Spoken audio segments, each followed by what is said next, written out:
Bapak, Ibu, dan saudara-saudara yang dikasihi Tuhan, kembali kita bertemu di dalam sapaan harian GKJ Manahan. Hari ini kita akan membahas tema mendengar dan melakukan. Suatu sore di tahun 1996, selesai badminton, saya bersama dua teman berbaring santai sambil nonton TV di kos. Waktu itu saya tinggal di Semarang, sementara hujan turun dengan lebat. Kami membicarakan tentang hujan lebat yang turun pada saat itu di tengah musim kemarau, tanpa beranjak sambil tetap nonton TV.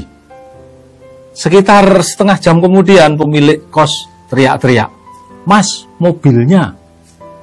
Kami langsung lari keluar dan mobil yang saya taruh di tepi jalan sudah kebanjiran sepaha orang dewasa. Bapak, Ibu, dan saudara-saudara, seringkali kita mendengar, membaca, mengerti, tahu, tetapi tidak melakukan apa-apa karena ada aktivitas lain yang lebih mengasihkan.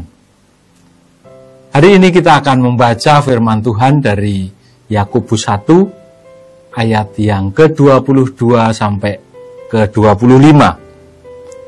Demikian firman Tuhan. Tetapi hendaklah kamu menjadi pelaku firman dan bukan hanya pendengar saja. Sebab jika tidak demikian, kamu menipu diri sendiri. Sebab jika seorang hanya mendengar firman saja dan tidak melakukannya, ia adalah seumpama seorang yang sedang mengamat-amati mukanya yang sebenarnya di depan cermin. Baru saja ia memandang dirinya, ia sudah pergi atau ia segera lupa bagaimana rupanya. Tetapi barang siapa meneliti hukum yang sempurna, yaitu hukum yang memerdekakan orang, dan ia bertekun di dalamnya, jadi bukan hanya mendengar untuk melupakannya, tetapi sungguh-sungguh melakukannya, ia akan berbahagia oleh perbuatannya. Dengan mendengar dan membaca, kita hanya menerima informasi, tetapi itu tidak mengubah situasi. Membaca Alkitab pun demikian. Kalau hanya membaca Alkitab saja, tidak mengubah apapun dan tidak menghasilkan perubahan atau pertumbuhan rohani. Baru ketika kita berjuang mengaplikasikannya atau mewujudkannya, kita akan disebut berbahagia oleh perbuatannya. Dinyatakan di dalam Yakobus 1 tadi di dalam ayat yang ke-25. Ketika firman Tuhan diwujud nyatakan, kuasa Tuhan bekerja.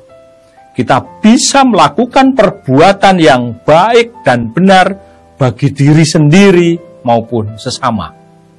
Dari situ kita bertumbuh. Memang tidak selalu kita berhasil melakukan firman, tapi yang penting bertekun. Sekalipun gagal, orang yang terus-menerus berusaha melakukan firman akan berbahagia karena mendapatkan pengalaman iman. Banyak orang suka membaca Alkitab, tetapi enggan memberlakukan di dalam hidupnya.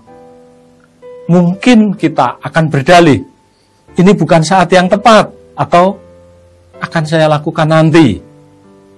Apabila demikian, Yakobus 1 ayat 22 berkata, ini bentuk penipuan diri. Dengan menunda melakukan firman, kita kehilangan kesempatan untuk menjadi lebih baik dan hilang kesempatan menjadi agen perubahan. Kebahagiaan pun tertunda dan menjauh.